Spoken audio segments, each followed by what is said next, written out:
Hello, America. My good friend Al Gore loves the environment, so I thought he would be the right person to come by and talk to you about worst environmental disaster in the history of the United States. Thank you, Mr. President. The Dust Bowl of the 1930s was a terrible time for the residents of the Midwestern Plains. The families of the Dust Bowl were fighting a battle, but the fight wasn't against a foreign enemy in a distant country. The enemy was Mother Nature. And the battle was about simply surviving. By surviving, the families were able to preserve the pioneer spirit that was alive in the original settlers of the area. A few friends of mine have joined with me to help explain the struggles of those who lived through the Dust Bowl era. Let's take a walk back in time. To understand the story of survival, we have to understand the cause and effect and hear the stories of those who lived through the struggles of the Dust Bowl. Now, this land didn't always look like this. At one time it was lush fertile prairies. One Dust Bowl survivor considered the land paradise. Others said the soil was as rich as chocolate. And some even referred to it as the Garden of Eden. What do you know about the Dust Bowl, GW? I remember that game. The Longhorns won 38-7. No. GW, I think you're talking about football and the Cotton Bowl. We're here to talk about the Dust Bowl. That's right. Gotta love them Longhorns though. This great PBS video I watched on surviving the Dust Bowl said, the early farmers didn't realize that the native grasses and its tough root system were what was holding the soil in place and providing nourishment to the ground as well. This is the part of the U.S. that was devastated by severe drought, scorching heat, and blowing dust storms with wind speeds at times reaching 80 miles per hour. Since you're Mr. Environment Talbert, I will let you explain what caused this historical disaster. Thanks, GW. World War I caused the demand for wheat to increase at an extreme rate, and farmers wanted to squeeze every inch out of every available acre. The new farm equipment that allowed the land to produce so much more crops began to take a toll on the once fertile soil. In 1931, the skies closed and the lack of rain and extreme heat caused the severest drought on record. That didn't stop the farmers from continuing to plow the dry ground in hopes that the rains would return and the soil would begin producing the valuable crops once again. I'd like you to meet Helen Bolden. She grew up in Oklahoma in the 1930s, and she saw the devastation firsthand. Tell us a little about your experiences with the dust storms. We were terrified when the dust began blowing because no one had ever seen anything like it before. We could see the black clouds coming closer and closer, and many of us thought the end of the world was coming. The skies grew darker and darker and the sun was no longer visible although it was daytime. Once the walls of black dust reached us, nothing was safe from the wrath of the storms. My family had fields of the most beautiful corn. The man that would bring us fuel would even comment on how beautiful our fields were. After just a week of the blowing dust, the corn had disappeared and the fields were completely empty. Mother Nature was signaling to us that this was going to be a long, hard battle. Vice President Joe Biden dropped by to help us continue with our story, and he brought a friend with him. Good afternoon, Al. I'd like you to meet my friend Leroy Hankel. He lived through the Dust Bowl and he has an amazing story of the awesome strength of the dust storms. And he can describe some of the circumstances that made Mother Nature such a strong opponent. Out of nowhere the dust would blow in, the sun would disappear, and the sky would turn black as night. One storm in particular was the worst that I had ever seen. It was said that the dust blew at speeds of 100 miles per hour. My dad's truck was parked in front of the store, and after the storm stopped we found it 40 feet down the street. Not only did the dust blow hard, it covered everything in its path and could kill and bury anything left outside. The sand closing in all around us felt like death was trying to squeeze the life from us. People would try anything to keep the dust out of their homes, like hanging wet sheets over doors and windows, and using tape and improvised caulking in attempts to seal the house. During the Dust Bowl, death surrounded the people. The dust and drought killed the crops and soon the livestock began dying. Cattle that died during the storms were found to have 2 to 3 inches of dust in their stomachs. Something as simple as walking out the front door during a dust storm had the potential to be deadly. A 2-year-old boy in Colorado wandered outside during what was referred to as a black blizzard in March of 1936. He lost sight of the house and got lost. The temperatures dropped well below freezing that night. More than 500 people searched for the boy before finding him the next day on the edge of death. Mother Nature blew in strong and ready to do battle. The dust would blow day and night. March of 1936, West Texas survived through 7 straight days of storms. Of dust that residents said was trying to suffocate them. Even changing a flat tire on the side of the road could be deadly, as one man in the panhandle of Oklahoma found. The man stopped along the side of the road to change a flat tire when he was apparently struck by a car traveling in the zero visibility conditions. After the storm ended, the man was found lying in a ditch beside his car with the old blown-out tire still on the car. That was some interesting stuff there, Joe. Who said VPs were only worth a bucket of warm spit? Bill Clinton is going to help us now with some more of the story. Thank you for inviting me to help out with this project.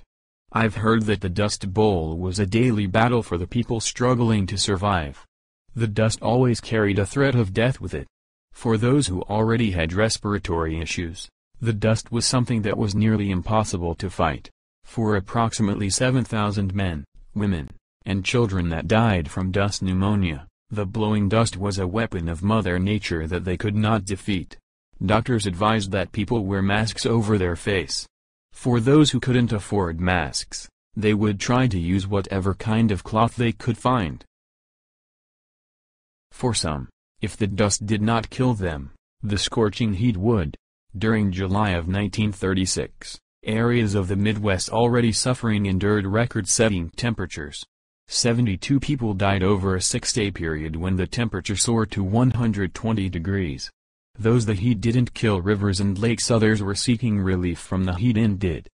As nearly half of the death toll from the severe heat were people who drowned. To make matters worse, people couldn't open their windows and doors to get any kind of relief because it would allow even more dust into their homes. Tragedy was common throughout the region of the Dust Bowl, but the spirit of the people would not die. I really enjoy talking to you guys, but I have to run. Back to you, Al. Thanks, Bill. The constant blowing dust and extreme heat weren't the only weapons that Mother Nature threw at the people already suffering. If farmers did get any crops at all to grow from the dusty soil, scores of grasshoppers wreaked even more devastation on the already fragile landscape. Sten Jensen stopped by to describe the damage that these was caused by the swarms of grasshoppers. We were already suffering a lot, and then the grasshoppers showed up. They would eat anything in their path. If crops did grow, the swarms would come out of nowhere. And when the grasshoppers moved on, the fields were empty. Once the grasshoppers grew wings, they became even more of a menace. One 4th of July, residents of southeastern Colorado got word that a swarm of grasshoppers were heading their way. The farmers were not going to allow the swarms to destroy the first crops that had grown in years. The farmers joined the National Guard and the WPA and sprayed poisons over a 4,000 square mile area to stop the grasshoppers from advancing. We could walk for miles and miles and not take a step that wasn't on top of dead grasshoppers. It was a long and exhausting battle, but it was a victory for all the people who had suffered for so long. A large part of the population that was suffering were children. There wasn't much they could do to occupy their time, and for the really poor families that questioned where their next meal might come from, forms of entertainment weren't very abundant.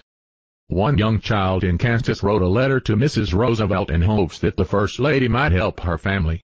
Mrs. Roosevelt is somehow here to tell us about this letter she received some 74 years ago. Hello, Mrs. Roosevelt. I received a heart-wrenching letter back in 1937 from a young child only 13 years old. I never learned if the child was a boy or girl, but the suffering could be felt through the simple words of the child. The child told me about being sick for nearly 2 years, and how the mother was sick as well. I also read that the family was living off of government relief because the fields hadn't grown any crops in over a year. The child only had one simple request: The letter asked if I could send just a few dollars to the family so they could buy a cheap radio. I was heartbroken, because I could only imagine the child sitting in a small dusty house day after day for such a long time with no amusement. The child swore that the money would only go towards buying the cheapest radio they could find, and even said their neighbors could vouch for them being ill. I could feel the suffering of this child, as the letter said that having a radio would pass the lonely time away and help her broken heart. The letter ended by saying if I had anything I wouldn't ask you of it. It was saddening to know that there were so many people suffering in our great country. Most of the residents of the Dust Bowl region chose to stay and fight, but a fraction of the population left their homes in search of a new life. I read a newspaper article from 1935 that described how a convoy of 125 people from Oklahoma were leaving their homes behind and searching for a new life in a place where the dust did not blow. One traveler said that they made the decision after 3 straight days of violent gale-driven dust that was both unsafe and unbearable. They were heading to California, just like 200,000 others had done up to that point. California wasn't so welcoming to these caravans of travelers, but they feared the upcoming summer months and the extreme heat it would bring.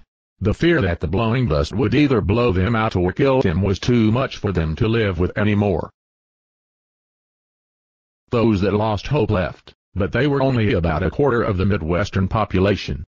For those who remained on their lands, their resolve may have been tested, but they were never defeated and they never let go of the pioneer spirit. FDR's New Deal introduced new programs to the country that provided assistance to those who needed help, and it put many of those in need back to work.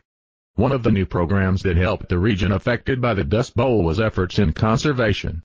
The farmers were taught new methods of farming like crop rotation, so that the soil would not be abused anymore. These new methods helped ensure that a disaster like the Dust Bowl would not be repeated once the rains returned. Mel Dwight is a Dust Bowl survivor who saw the battle firsthand. He can sum up the spirit that the residents of the Dust Bowl held on to. Those that stayed held on the hope that things would eventually get better, and no one gave up. Many people survived with the help of government relief, but some, like my dad, were too proud to accept help. Life was hard, but we weren't used to it being easy anyways. My dad held firm that things may have failed this time, but next year I'll make it. The determination that my dad held on with was the same spirit that the original settlers to this area had. Mother Nature fought a ruthless battle with the Midwestern states for nearly a decade, but her many weapons could not kill the pioneer spirit that was alive in the people that survived and defeated the Dust Bowl. I'd like to thank everyone for helping me tell the story of the suffering of so many Americans. I hope you enjoyed our story.